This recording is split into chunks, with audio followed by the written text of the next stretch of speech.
தந்தை மகன் தூய ஆவியின் பெயராலே ஆமேன். இன்றைய செய்தியானவை கடவுள் ஆபிரகாமுக்கு அளித்த ஆசீர்வாதங்கள். கடவுள் ஆபிரகாமுக்கு அளித்த ஆசீர்வாதங்கள் பல பரிமாணங்களைக் கொண்டவை.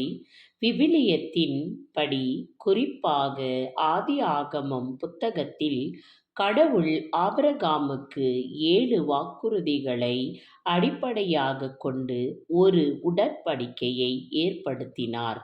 முக்கிய ஆசீர்வாதங்கள் மற்றும் வாக்குறுதிகள். 1. பெரிய தேசமாக்குதல். நான் உன்னை பெரிய தேசமாக்குவேன் என்று கடவுள் ஆபிரகாமிடம் கூறினார். இது அவர் சந்ததியினர் திரளானவர் இருப்பார்கள் என்பதை குறிக்கிறது. 2. ஆசீர்வாதம். நான் உன்னை ஆசீர்வதிப்பேன். இது ஆபிரகாமின் வாழ்க்கையில் கடவுளின் பாதுகாப்பு மற்றும் செழிப்பை குறிக்கிறது. 3. பேர்புகழ் பெறுதல். உன் பெயரை புகழப் பெறப் பண்ணுவேன்.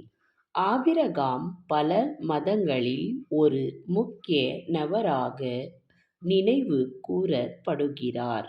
4. ஆசீர்வாதத்தின் ஒன்று. நீ ஆசீர்வாதமாய் இருப்பாய்.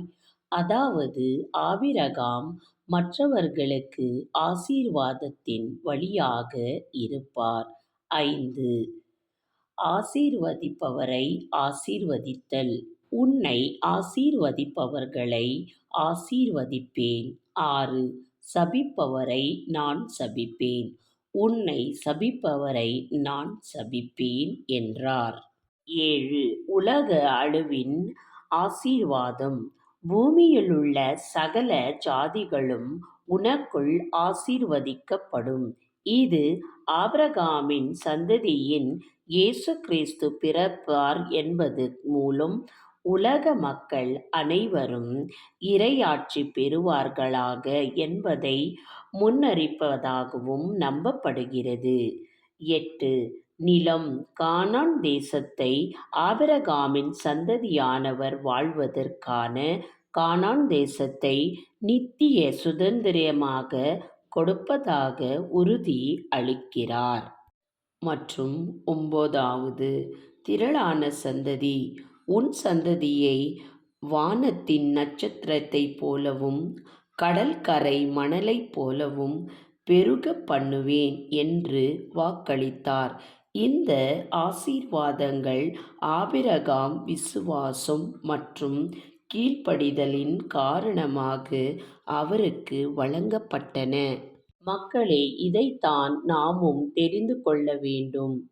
கடவுள் ஆபிரகாமின் மேல் வைத்திருந்த அன்பை மற்றும் அக்கறையை நமக்கு தெரிவிக்கிறது. நாமும் ஆபிரகாம் போலவே கடவுள் மேல் விசுவாசித்து அவருடைய வார்த்தையின்படி நடப்போமானால், நம் ஆண்டவராகிய கடவுள் நம்மை எப்பொழுதும் காத்து வழிநடத்துவார். நமக்கு தேவையான அனைத்து வரங்களை நமக்கு அளிப்பார். இதைக் கொண்டு நாமும் விசுவாசித்து வாழ உறுதியான வாழ்க்கையை தேர்ந்தெடுப்போமாக. ஆமேன்.